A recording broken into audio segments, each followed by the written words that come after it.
আজ সাত সকালে রামপুরহাটে বাড়ির নিচের দলীয় কার্যালয় থেকে উদ্ধার হয়েছে আশিস বন্দ্যোপাধ্যায়ের দেহ। রামপুরহাটের 5 বারের প্রাক্তন বিধায়ক এবং প্রাক্তন ডেপুটি স্পিকার তার দেহের সঙ্গে একটা সুইসাইড নোটও পাওয়া গেছে, যেখানে আমি কোনো দুর্নীতি করিনি এভাবে শুরু হয়েছে সেই সুইসাইড নোট। রামপুরহাট হাসপাতালে দেহের ময়নাতদন্ত হয়েছে এবং প্রাথমিক রিপোর্ট সামনে এসেছে। গলায় ফাঁসেই আশিস বন্দ্যোপাধ্যায়ের মৃত্যু হয়েছে ময়নাতদন্তের প্রাথমিক রিপোর্টে এরকমই উল্লেখ করা হয়েছে। কথা বলবো রৌনকের সঙ্গে, আরো ডিটেলে জানবো। রৌনক, এই ময়নাতদন্তের প্রাথমিক রিপোর্টে কি কি বলা হয়েছে, কি কারণে মৃত্যু, কি বলা হচ্ছে? দেখা একেবারে ময়নাতদন্তের যে প্রাথমিক রিপোর্ট, সেই রিপোর্টে উল্লেখ হচ্ছে অ্যান্টিমর্টাম হ্যাঙ্গিং, অর্থাৎ গলায় ফাঁস লাগার কারণেই মৃত্যু হচ্ছে আশিস বন্দ্যোপাধ্যায়। গলায় যেখানে ফাঁস লেগেছিল সেখানে যে স্ট্রেচ মার্ক, সেই মার্ক পাওয়া গেছে এবং প্রাথমিক অনুমান যেটা পুলিশ প্রথম থেকে করেছিল যে আত্মহত্যা করেছিলেন আশিস বন্দ্যোপাধ্যায়। এবং ময়নাতদন্তের যে রিপোর্ট, প্রাথমিক রিপোর্টে সেই উল্লেখই কিন্তু এসেছে যে গলায় ফাঁস লেগে যাওয়ার কারণেই নিঃশ্বাস আটকে যায় এবং তারপরই কিন্তু কার্যত মৃত্যু হয় আশিস বন্দ্যোপাধ্যায়। এক্ষেত্রে পূর্ণাঙ্গ যে রিপোর্ট, সেই রিপোর্ট পেলে কিন্তু আরো স্পষ্ট হওয়া যাবে যে মৃত্যুর পেছনে কারণটা কি। কিন্তু এখনো পর্যন্ত যেটা জানা যাচ্ছে এবং ময়নাতদন্তের প্রাথমিক রিপোর্ট, সেখানে উল্লেখ রয়েছে যে অ্যান্টিমর্টাম হ্যাঙ্গিং, গলায় ফাঁস লেগে যাওয়ার কারণে কিন্তু তার মৃত্যু হয়। এর পাশাপাশি তোমাকে জানিয়ে রাখবো, এই ঘটনায় ইতিমধ্যে পুলিশ কিন্তু তদন্ত শুরু করেছে। বিশেষ করে যে বিষয়গুলি দেখা হচ্ছে যে তার মোবাইল ফোনে কোনো রকম হুমকি কল বা ব্ল্যাকমেল করার জন্য কেউ ফোন করেছিল কিনা দীর্ঘ বেশ কয়েকদিন ধরে, তার জন্য মোবাইল ফোনগুলো কিন্তু ইতিমধ্যে পুলিশ সংগ্রহ করে ফরেন্সিকে পাঠানোর যে প্রক্রিয়া, যে প্রসেস, সেই প্রসেস ইতিমধ্যে শুরু করেছে। অন্যদিকে যে সুসাইড নোটটি উদ্ধার হয়েছে ঘর থেকে, যেখানে তিনি আত্মহত্যা করেন, সেই সুসাইড নোটের যে হাতের লেখা, সেই হাতের লেখা মিলিয়ে দেখা হবে। সেই সুসাইড নোটটাও কিন্তু সংগ্রহ করে ফরেন্সিকে পাঠানোর যে কাজ, যে প্রক্রিয়া ইতিমধ্যে পুলিশের তরফ থেকে করা হচ্ছে। কারণ আদতেই কি আশিস বন্দ্যোপাধ্যায় তিনি সুসাইড নোটটি লিখেছিলেন, এই বিষয়ে যাবতীয় দিকগুলো কিন্তু পুলিশের তরফ থেকে খতিয়ে দেখা হচ্ছে। কারণ কি এমন মানসিক চাপ, রাজনীতি ছেড়ে দেবো, যে একজন বরিষ্ঠ যিনি রাজনীতিক ছিলেন, যিনি দীর্ঘদিন ধরে রাজনীতি করেছেন, সে সুসাইড নোটে লিখে যাচ্ছে যেখানে আশা ভুল বা তার পরিবারের পরবর্তী প্রজন্মকে রাজনীতি না করার জন্য তিনি পরামর্শ দিয়ে গেছেন। সেই জায়গায় দাঁড়িয়ে আদতে কি তাকে কেউ কোনো ফোন করে ব্ল্যাকমেল করেছিল কিনা, কারণ তার সুসাইড নোটে লেখা রয়েছে তাকে মেলাইন করার চেষ্টা করা হয়েছে, তিনি কোনো দুর্নীতির সাথে যুক্ত নয়, একেবারে তিনি লিখে দিয়ে গেছেন। এই জায়গায় দাঁড়িয়ে যাবতীয় বিষয় কিন্তু পুলিশ খতিয়ে দেখবে।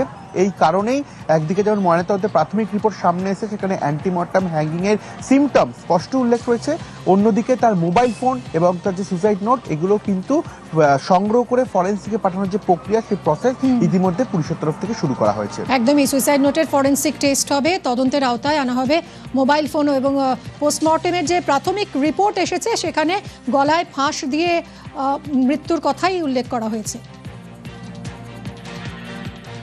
দুটো হ্যান্ড রিটার্ন নোট পাওয়া গেছে, অ্যাপারেন্টলি লেখা আছে কি nobody is responsible for my death, আমার মৃত্যুর জন্য কেউ দায়ী নেই। আনন্যাচুরাল ডেথ কেসে ইনকোয়েস্ট এন্ড পোস্টমর্টম করা ম্যান্ডেটরি আছে। আমরা খতিয়ে দেখছি ব্যাপারটা কি কারণে উনি যে প্রাইমা ফেসি যে বুঝে সুসাইড করেছেন, কি কারণে করলে, কি আছে ব্যাপারটা, সেটা নিয়ে ইনকোয়ারি আমরা করে দেখছি। আর মুখ্যমন্ত্রী জানিয়ে দিয়েছেন যে সুইসাইড নোটের ফরেন্সিক টেস্ট হবে, তদন্তের আওতায় আনা হবে মোবাইল ফোনও।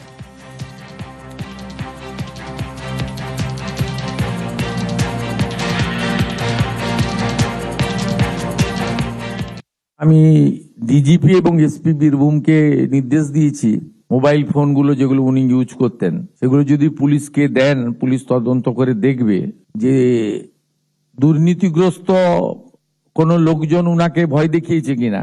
স্বাভাবিকভাবে কেউ ব্ল্যাকমেলিং করে থাকতে পারে, এগুলো পুলিশের কাজ দেখবেন। মোবাইল ফোন থেকে যদি কিছু পাওয়া যায়।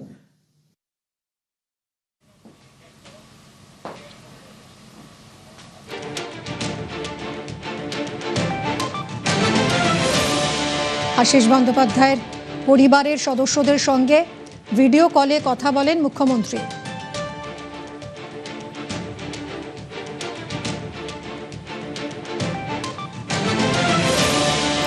আশিস বন্দ্যোপাধ্যায়ের পরিবারের সঙ্গে ভিডিও কলে কথা মুখ্যমন্ত্রীর।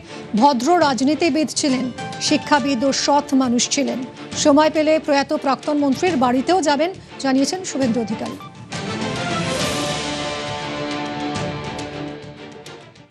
আমাদের বোলপুরের এমপি অসিত মাল মহোদয় ওনার বাড়িতে ছিলেন। আমি নিজে আমার ফোন থেকে অসিত মালের ফোনে ভিডিও কল করি। করে পুরো পরিবার এক জায়গায় ছিল, ওনার দুই দাদা এবং বৌদি ও অসিত মাল সহ। তাদের প্রতি সমবেদনা জানিয়েছি, পাশে থাকার অঙ্গীকার দিয়েছি। আর আমি ওনাদেরকে জানতে চেয়েছিলাম যে আপনাদের কেউ উত্ত্যক্ত করেছেন কিনা, এর মধ্যে কিছু ঘটেছে কিনা এই আমাদের এই 100 দিনের মধ্যে। বাড়ির লোক তো বলছে আমাদের সঙ্গে তো সবার সম্পর্ক ভালো, বিজেপির লোকজন তো অধিকাংশই ওনার ছাত্র, আমার ছাত্র, ওনার দাদারাও শিক্ষক সম্ভবত। তা আমি তাদের পাশে দাঁড়ানোর কথা বললাম।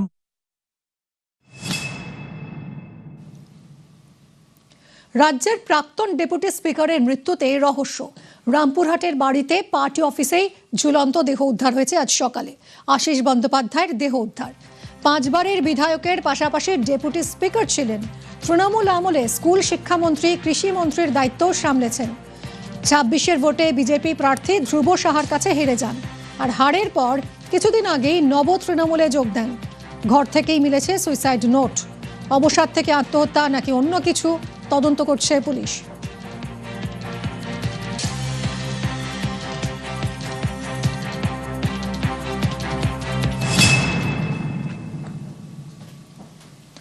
আত্মহত্যা না অন্য কিছু, প্রাক্তন ডেপুটি স্পিকারের মৃত্যু তদন্তে পুলিশ।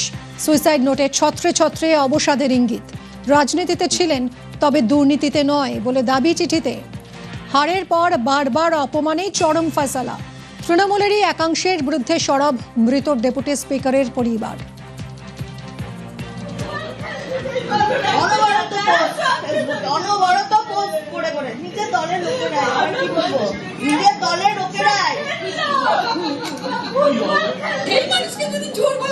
শিক্ষিত কলেজে একটা প্রফেসর, বাংলা ডিপার্টমেন্টের হেড, তাকে বললে চোর, সে সম্মান সহ্য করতে পারে।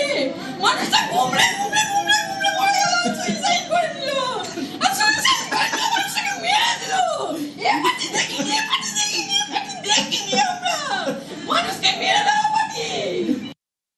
পুলিশ অফিসার যারা এসেছেন তারা দেখবেন কি লিখে গিয়েছেন। রাত্রির 12টা পর্যন্ত আমরা বসে একসাথে সব ভাই সবাই গল্প করেছি। গোটা ফ্যামিলি ছিল সেখানে উপস্থিত। কিছু বোঝা যায়নি। উঠে গেলেন, ভাত খেতে গেলেন, নিজেই দরজা বন্ধ করলো। সকালবেলাতেই শুনছি এই ইনসিডেন্ট ঘটে গেল। তো হতে পারে সেগুলো ফেসবুকে বা এতে ঘোরাঘুরি করে তো অনেক সময়, সেগুলো হয়তো মানে দেখে, সেটা থেকে হয়তো মনের মধ্যে বিরাট একটা আঘাত পেয়েছে যে জীবনে কোনোদিন একটু অন্যায় করেনি, যে কোনোদিন কারোর একটা ক্ষতি করেনি, কারোর কাছে এক কাপ চা পর্যন্ত কোনোদিন খায়নি, সেই ব্যক্তির নামে যদি কেউ কিছু বলে, একটা মানসিক আঘাত থেকে হতে পারে।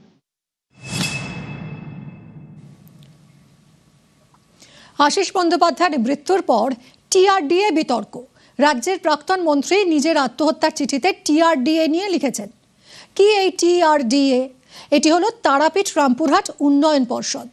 এই কমিটি মূলত তারাপীঠ এবং রামপুরহাট এলাকার সার্বিক উন্নয়ন, পরিকল্পনা এবং পর্যটনের বিষয় দেখে। এই কমিটির চেয়ারম্যান ছিলেন তিনি। চেয়ারম্যান থাকাকালীনই তারাপীঠ রামপুরহাট উন্নয়ন পর্ষদের বিরুদ্ধে নানা অভিযোগ ওঠে। কি কি অভিযোগ ওঠে? আয়ের টাকায় মন্দির উন্নয়নের কথা থাকলেও তা হয়নি। অভিযোগ, মন্দির উন্নয়নের টাকা আত্মসাৎ হয়েছে।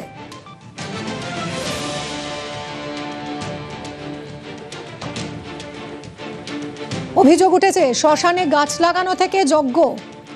লক্ষ লক্ষ টাকার হিসেব নেই। কৌশিকী অমাবস্যার আয়োজনে বেনিয়মের অভিযোগ উঠেছে টিআরডিএ এর বিরুদ্ধে, যে টিআরডিএ চেয়ারম্যান ছিলেন আশিস বন্দ্যোপাধ্যায়।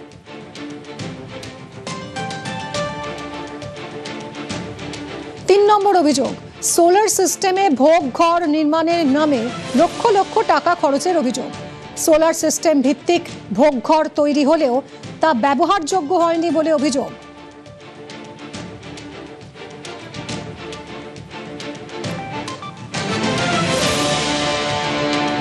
একাধিক আর্থিক অনিয়মের অভিযোগ উঠেছে টিআরডিএ এর বিরুদ্ধে। তারাপীঠ রামপুরহাট ডেভেলপমেন্ট অথরিটির বিরুদ্ধে, যে অথরিটির চেয়ারম্যান ছিলেন আশিস বন্দ্যোপাধ্যায়। অভিযোগ উঠেছে হোটেল গেস্ট হাউস তৈরিতে বিস্তর বেনিয়মের অভিযোগ। বেআইনি প্ল্যান পাসের অভিযোগ উঠেছে। নিয়ম ভেঙে নির্মাণের এনওসি দেওয়ারও অভিযোগ। আশিস বন্দ্যোপাধ্যায়ের মতো একজন রাজনীতিবিদ, যাকে নিয়ে সমস্ত রাজনৈতিক দলের সতীর্থরাও কোনোদিন সে অর্থে কোনো অভিযোগ তোলেননি, সেই ব্যক্তির এভাবে টিআরডিএ সংক্রান্ত বিষয়ে নাম জড়িয়ে যাওয়া বা গত 21শে জুলাই কলকাতাতে আসার পথে তাকে যেভাবে অপমান এবং হেনস্থার শিকার হতে হয়, অনেকেই বলছেন সেটা তাকে ভীষণ রকমভাবে অপমান এবং অস্বস্তির মধ্যে ফেলে দেয়। যেহেতু দীর্ঘদিন ধরে তিনি অধ্যাপনার সঙ্গে সংযুক্ত ছিলেন, ফলে এহেন আচরণ তিনি মন থেকে মেনে নিতে পারেননি। তবে সত্যি টিআরটিএ সংক্রান্ত ঘটনার সঙ্গে কেন বারবার তার নাম সামনে নিয়ে আসা হচ্ছিল বা কেন তিনি অস্বস্তির মধ্যে পড়ছিলেন, তার পিছনে অন্য কোনো বৃহত্তর রাজনৈতিক অঙ্ক রয়েছে কিনা সেটাও তদন্তে যেন উঠে আসেন চাইছেন সমস্ত রাজনৈতিক দলের বা বিভাগের সদস্যরাও। আবির ঘোষাল, নিউজ 18 বাংলা।